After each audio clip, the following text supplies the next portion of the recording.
2026年8月19號，國產朱雀3號遙2運載火箭喺酒泉東風商業航天創新試驗區發射升空。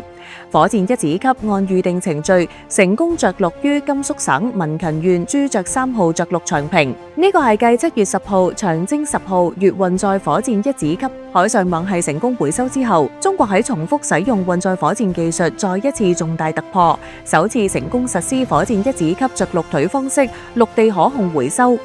由內地民企藍箭航天自主研製嘅朱雀3號，亦都成為中國首型成功回收嘅民營運載火箭，堪稱中國版 SpaceX。研製負責人表示，喺呢一次任務中，朱雀3號實現咗多項技術突破，包括減少點火發動機數量、新增預示落點安控功能、提升2級發動機噴管擴張比等等。喺衛星分離方面，火箭試驗自然堆疊壓緊釋放裝置，以雙保險設計保障多星分離嘅可靠性。